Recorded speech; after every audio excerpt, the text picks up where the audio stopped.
Rob Port. Welcome to another episode 3, in fact, of the Plain Talk podcast. Happy for you making time to listen. We are working, a lot of you listeners out there have been asking about when we're going to get the podcast submitted for the Apple iTunes Store, for Google Play. I can tell you those submissions have been made.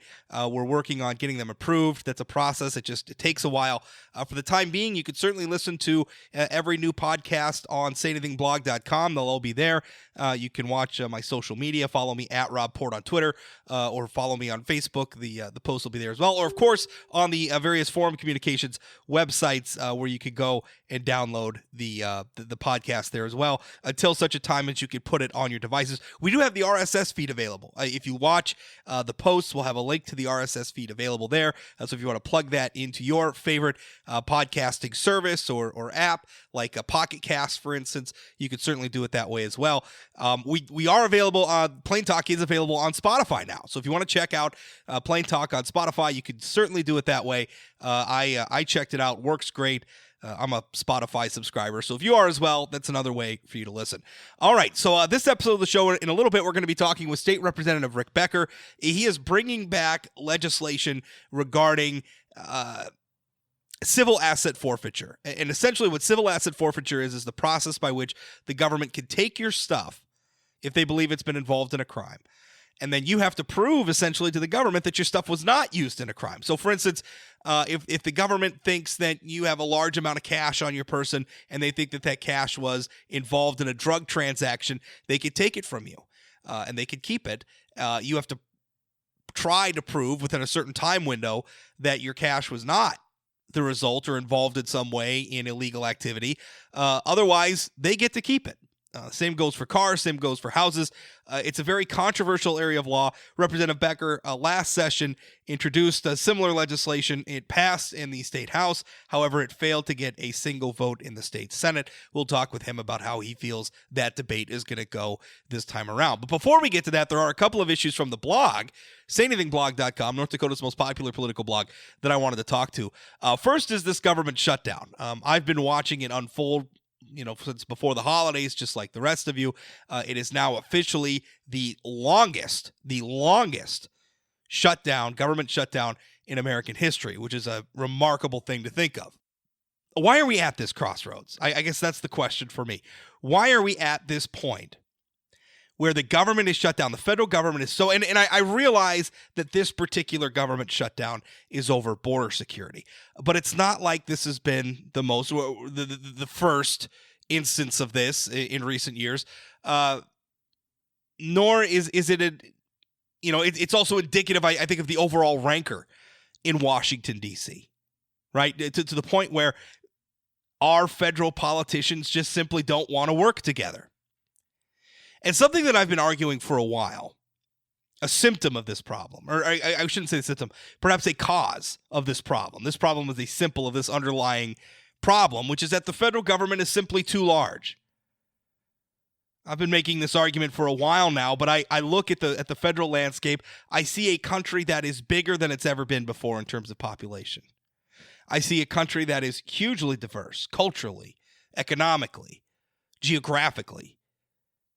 And I wonder how it is we can have a central government that can cater to all of the people that live in a country like that and pass one-size-fits-all policies that everybody's going to like, or even a majority is going to like. I think what we're seeing now with this government shutdown right now, and I wrote about this on sayanythingblog.com this week, I think it is perhaps one of the best arguments I have ever seen for federalism, which was the system of government our country was at its founding. I'm not so sure sometimes when I look at how the federal government has run roughshod over the states that you can still argue that we're a federalist republic. We're supposed to be. The structures are still there, but as a practical matter of public policy, I'm not so sure that that's the case anymore. Case in point, I saw an interesting essay on Reason.com. Reason is a sort of libertarian-minded organization, publication, and they had a sort of I think it's sort of a tongue-in-cheek look at whether or not you could curse now on federally regulated broadcasts during the government shutdown. Can you curse now, right? Because the FCC's furloughed. They're impacted. They're not up to their normal regulatory hijinks. Now, this is not podcasting is not thankfully regulated by the FCC, so I suppose I could curse here now to you if I really wanted to. I'm not going to, but I could. But could broadcasters curse now that the government is out there? And that got me to thinking, about all the things that the federal government is not doing now. And to the extent that it's creating headaches for some people, I think a lot of us are living our day-to-day lives and everything's fine, although maybe some of that is due to the fact that there's a lot of federal workers who are still on the job who just aren't getting paid, ironically, including border security guards.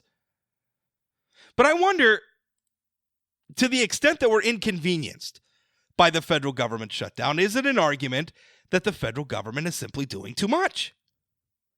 Is it an argument that our federal government is too large and that it ought to be minimized, that we maybe ought to roll it back to a point where the states are doing more? There was a recent example. There was an article about local breweries here in North Dakota, right? It was written by journalist Bonnie Meebers. I read it in the Grand Forks Herald. And it was about local brewers who are having some trouble. They're worried about distributing their distributing their beers, because the federal agency that approves labels for new beers or changes in recipes is shut down. It's a federal bureaucracy called the Alcohol and Tobacco Tax and Trade Bureau. They approve labels for breweries.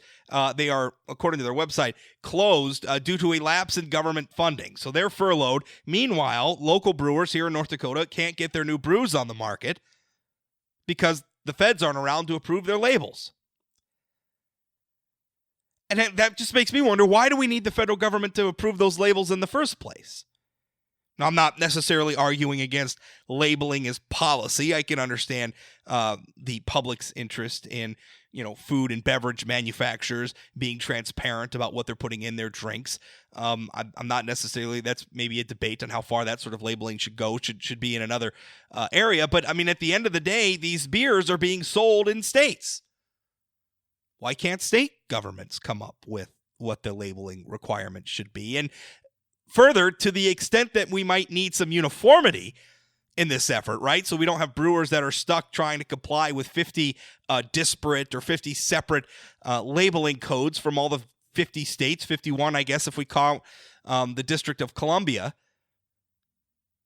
Why not allow the states to come together and form some sort of a coalition or form some sort of a covenant for regulating not just beer labeling, but all sorts of food and beverage labeling? Why not have it that way so that the federal government doesn't have that sort of power?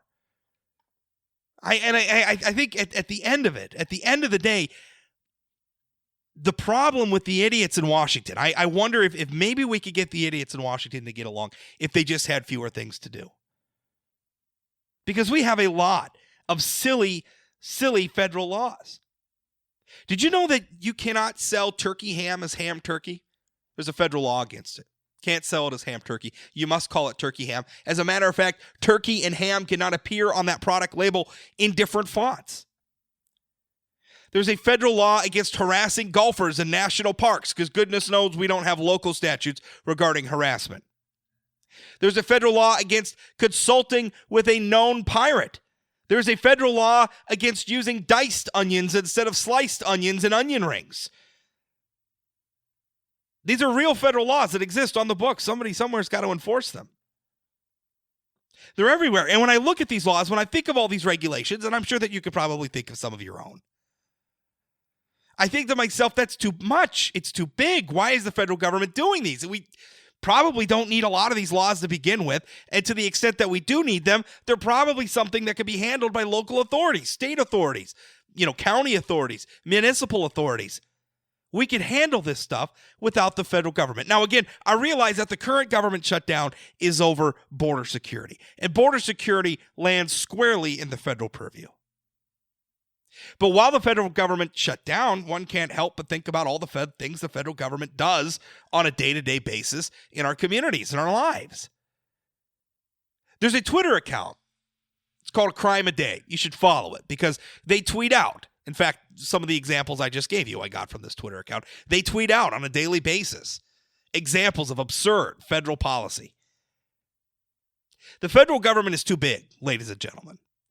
And I think as long as the federal government remains as large as it is, we are not going to get back to the days when bipartisanship was a thing that was possible. I just don't think that we are. We're too different as a country.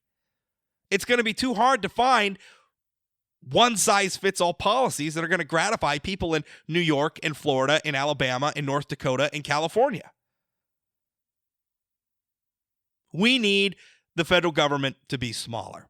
And I think that's something, maybe as the government is shut down, maybe that's something we can all reflect on. The other thing I wanted to comment on before we get to our interview is abortion policy that's coming up this legislative session.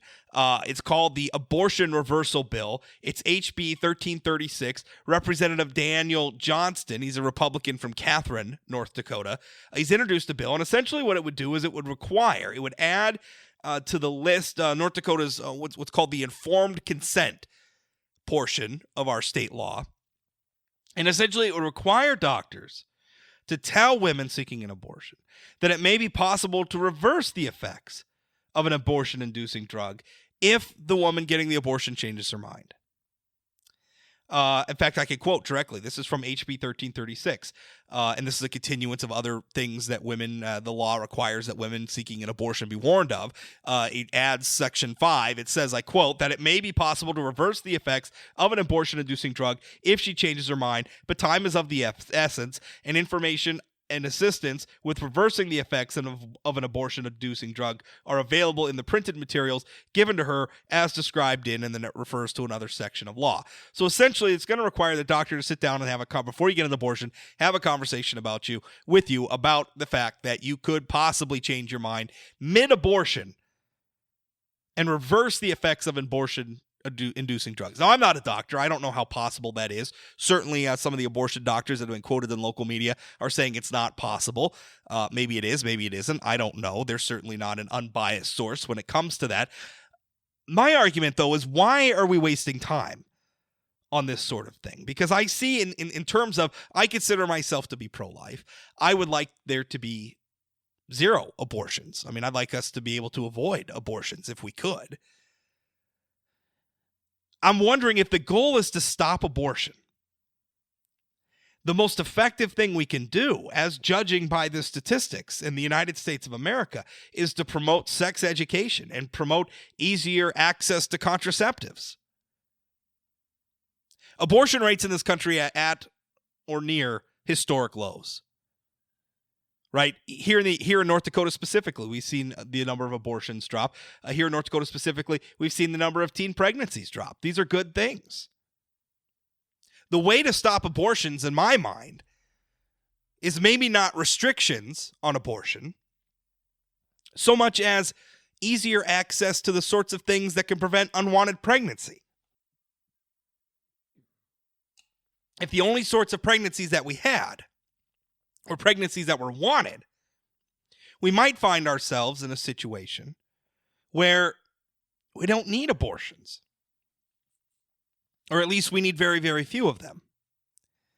That's the goal I think we all want, or at least most of us. I imagine that there's probably some zealots out there who like abortion for the sake of abortion. These are ghoulish people, but they exist. They're out there. But I think most reasonable people would like to make it so that abortions aren't a necessary thing, so that nobody feels the need to get an abortion because they didn't get pregnant when they didn't want to be pregnant in the first place.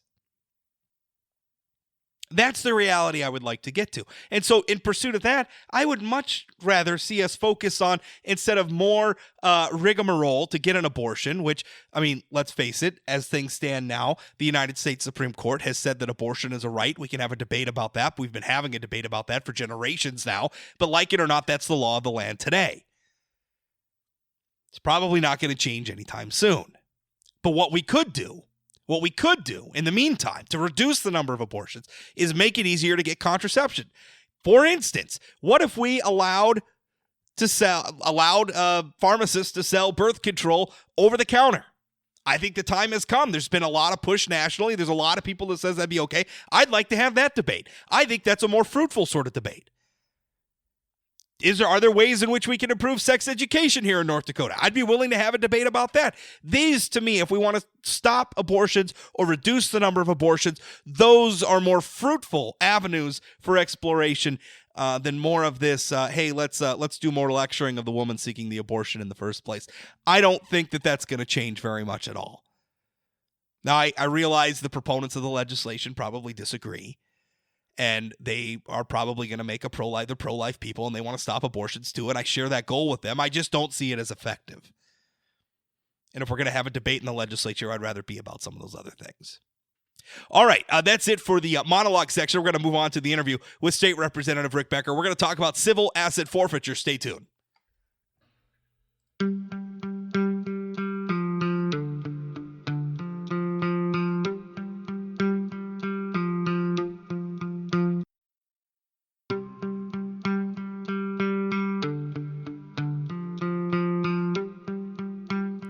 I've got State Representative Rick Becker on the line with me. He is a Republican from the Bismarck area. He's also the head of the Bastiat caucus in the legislature, which is sort of a Rick, which is, if I described it as libertarian-minded Republicans, is that fair? Or is that, I don't know how you guys describe yourselves. Well, I'd say it's more likely that it'd be it's more straightforward just to say we're truly small government Republicans. Gotcha. Okay, that's fair. And also, I'm not the head. A new chair was elected, and that is Dan Ruby. Oh, okay. Fair to say you're the founder, though, right? I mean, you've been kind of the organizer behind it, mover shaker. Okay, founder, new chairman, State Representative Dan Ruby, Republican from Minot.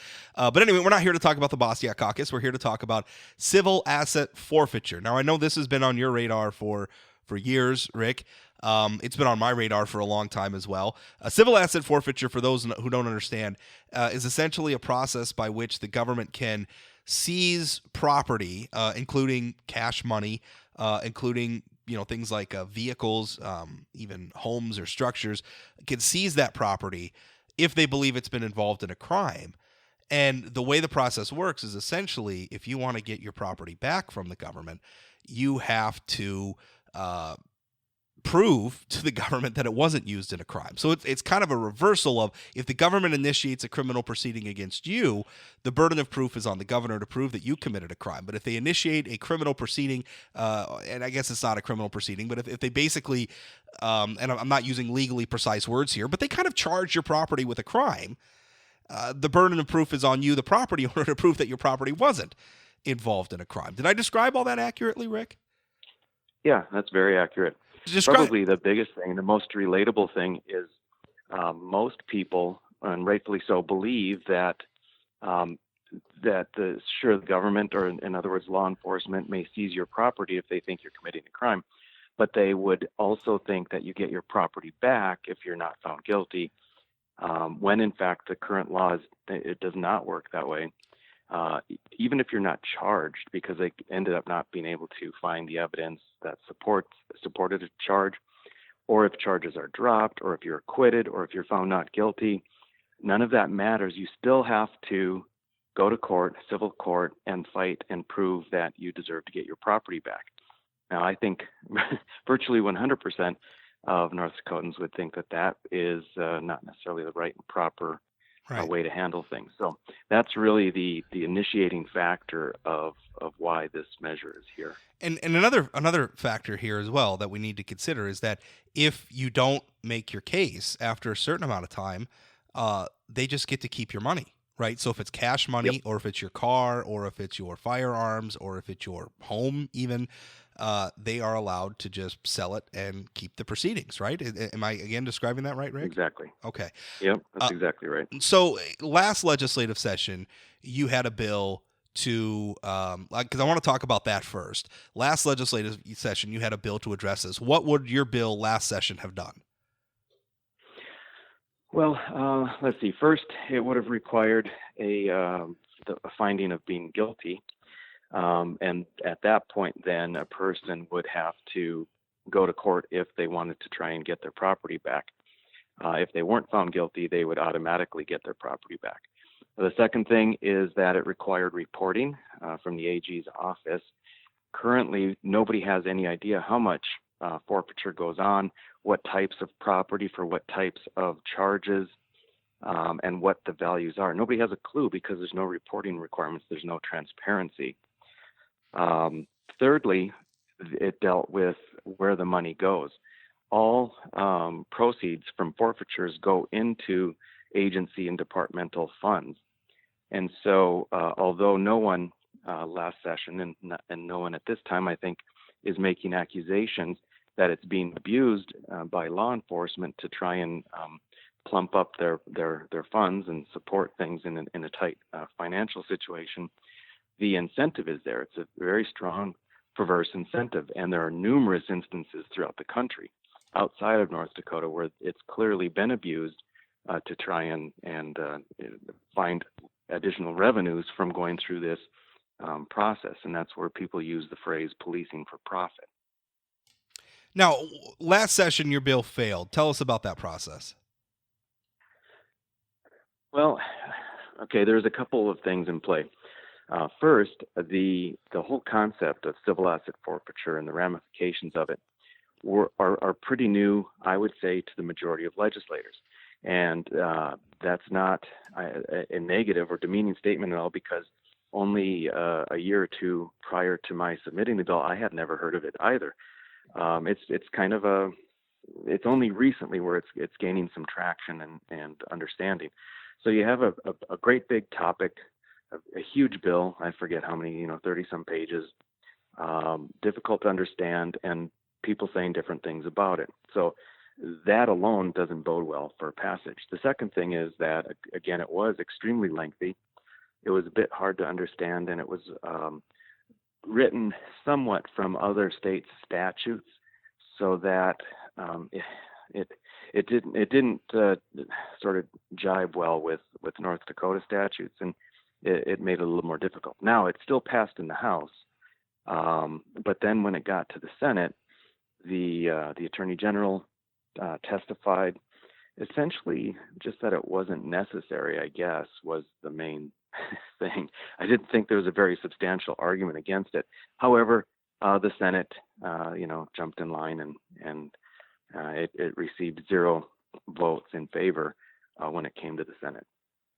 So it passed the House, went to the Senate, failed with 0 votes at all in the Senate, which to me speaks that there was probably, after it passed the House, a pretty serious lobbying effort, because usually a bill that passes the House will at least get some votes in the Senate. It's not guaranteed to pass the Senate by any stretch of the imagination, but seeing 0 people vote in the Senate tells me somebody went out and lobbied pretty hard, and I imagine law enforcement was against the bill.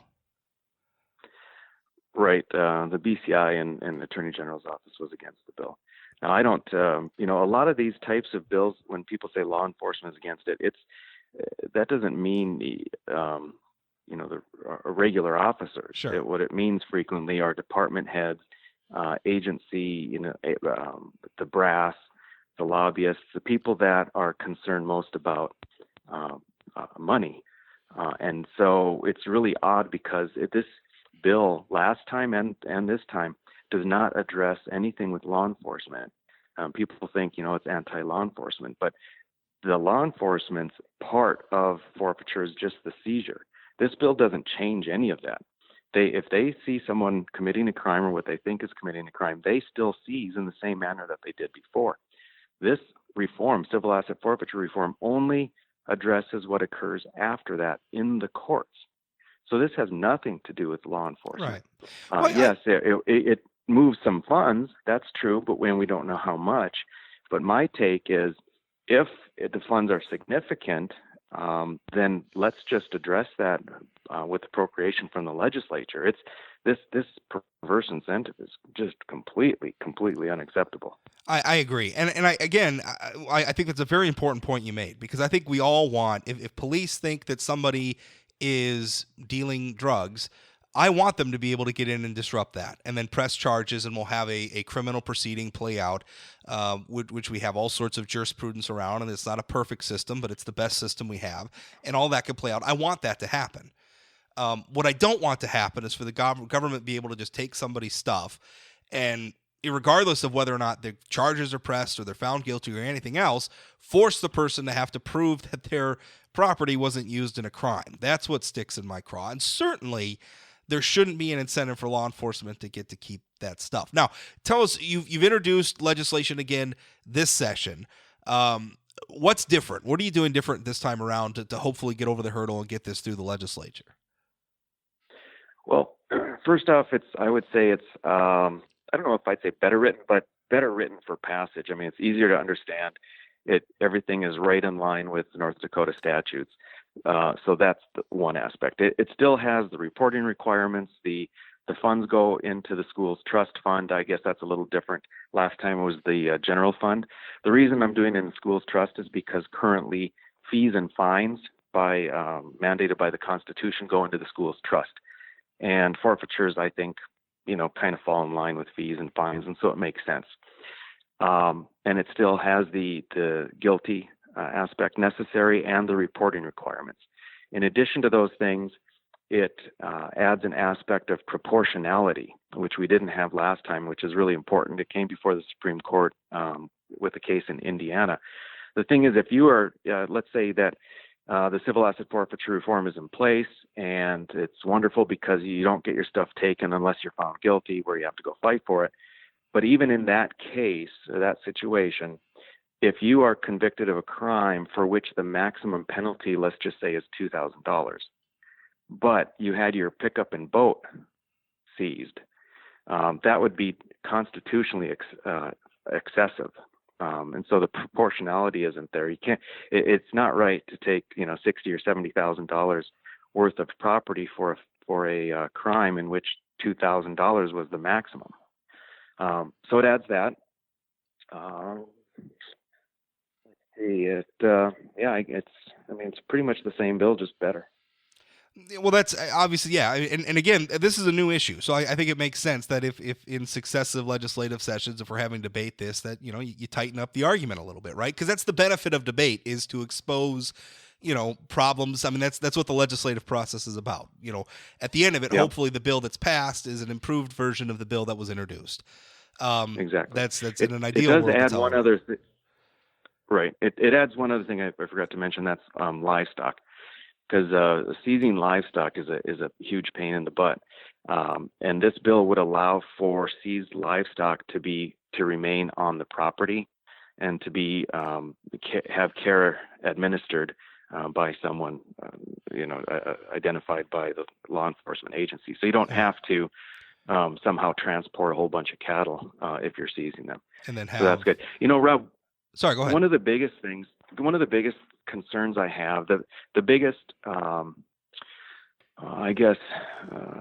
reason for opposition last time, and from what I can gather, it's the biggest reason for opposition this time, is something that's extremely concerning, and that's the whole guilty until proven innocent sort of thinking.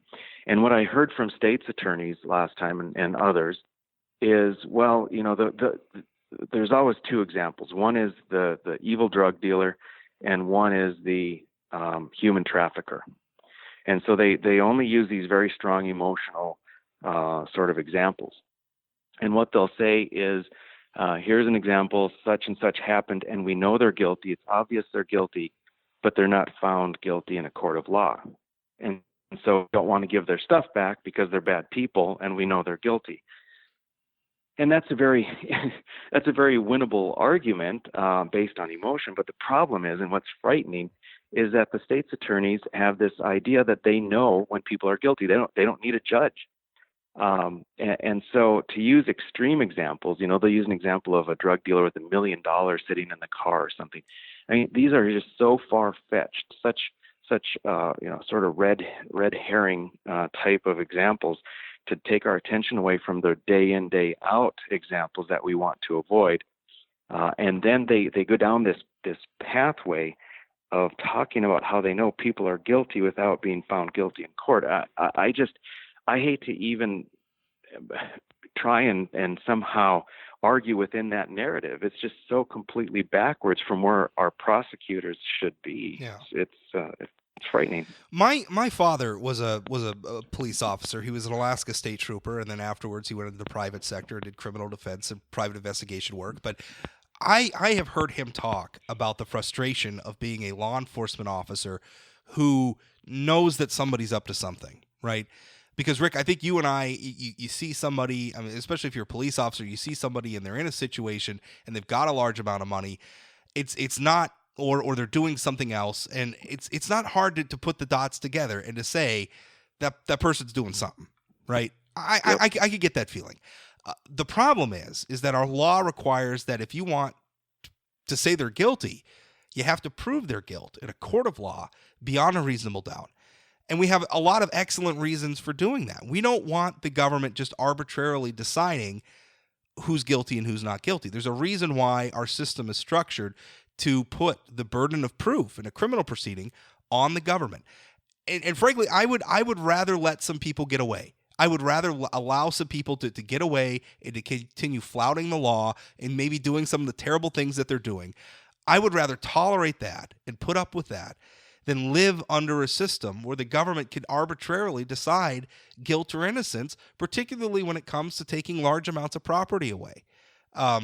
We have a lot to fear from that, and I think a lot more to fear from that than we do with frankly, even some violent drug dealers being on the loose. I mean, that scares me. I don't want violent drug dealers on the loose. I live in these communities as well. I have zero tolerance for them. I would like them to be convicted, but that's the point. They should be convicted, and there should be a process, and we have a process through which we can establish that guilt. And then if they're established guilty, well, then we could keep their property and do whatever we're going to do with it. But that, I mean, I agree with you. That is a very scary thing to have people say, well, you know, we didn't get the conviction, or we didn't even have enough evidence to charge, but, you know, we sure took the money away from that guy. Well, I'm sorry. I don't want to, as much as I respect police officers, when it comes to something as important to that, I'm not willing to just rely on their gut feelings or their hunches. Yep. Yeah, this country was founded on or at least the judicial portion of this country was founded on the idea of Blackstone's ratio, meaning that it's better to have 10 guilty people go free than it is to have one innocent person suffer. And that's, I think, the proper way to look at things. And my concern is some of these states' attorneys and perhaps the AG and perhaps others have a much more authoritarian view, which is really the reverse. It's better to have 10 innocent people suffer than it is to have one guilty person go free. Well, and that totally upside down. I think they just get frustrated sometimes, Rick. I think they're in a job. They want to do their jobs. A lot of them are truly, honestly, most of them, the vast majority of them are motivated by wanting to get bad people off the streets. I get that. I understand that. That's their job. And I can also understand that it's frustrating sometimes to be constrained by that burden of proof, because it is a high, high bar that they have to get over to get a conviction. And I can understand being frustrated about that. And I would even go so far as to argue that they're usually probably right when they're looking at somebody and they're saying that person's up to something. We just don't have all the evidence yet to get them. They're usually probably right. But we still can't cross that threshold. We still can't do it, because once we do, there's no putting that toothpaste back in the tube. And the ability for bad people to because there are some, right? We can say 99% of law enforcement's good. Even if 1%'s bad, that's still a lot of people in this country, and they could still do a lot of damage to good people if we pierce that veil, if we cross that threshold. So tell us a little bit. Your bill's in now. When is it getting a hearing? What's the timeline on this so far? Well, I don't know. It's not scheduled yet for a hearing. Okay. It'll be heard in judiciary. That much I know, but no date is set. And have you spoken? Obviously, last time you got it through the state house. Now I realize there's been some turnover or whatnot among House members, so there's no guarantee. You'll have to make the argument there. But last time you got it through the House, the Senate was the big obstacle. Have you looped anybody in on the Senate side this time around? Have you had conversations over there to see how this is going to be received? Yeah, I mean, I looped a lot of people in. For instance, I had several good discussions with Kelly Armstrong, who chaired the Judiciary Committee last time. Yeah. He likes the bill this time around. David Unfortunately, he's in the United States House now, so he's not going to be a lot of help. No, but I mean, it's an indication. Now, sure. Of course, he's going to be zero help with this, but I mean, he helped in the process of drafting it, and it's an indication that people who thought there were problems with the bill last time may very well feel more comfortable this time. David Hogue, who was the chair of the Senate Judiciary prior to Armstrong, he's a co-sponsor of the bill. So, I mean, I think that we've got potential for some very good support. It's a matter of how much the law enforcement lobby is going to push back on it, and how much of a case they're going to make that people not found guilty should have to fight for their own property. Yeah. Well, it's going to be an interesting debate to watch. Rick, thank you for your time today. You bet. Thanks, Rob.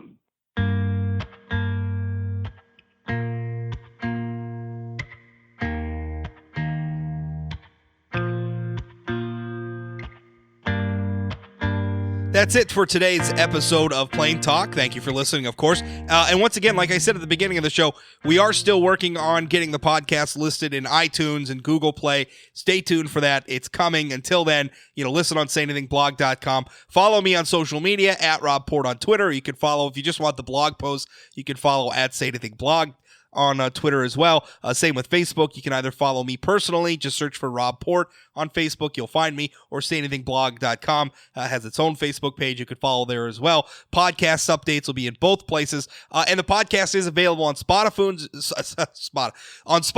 Oh, I can't get it out. It's available on Spotify if you want to listen that way, or certainly the RSS feed is there as well.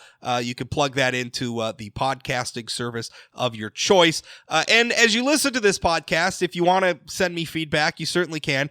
You could do so at the aforementioned social media accounts, or if you want to do so privately, you can email me, rob@sayanythingblog.com. Anything you'd like to hear on the podcast, any troubles you're having listening to the podcast, anything at all, stay in touch with me. Say hi. I like it when people say hi. Thanks for listening.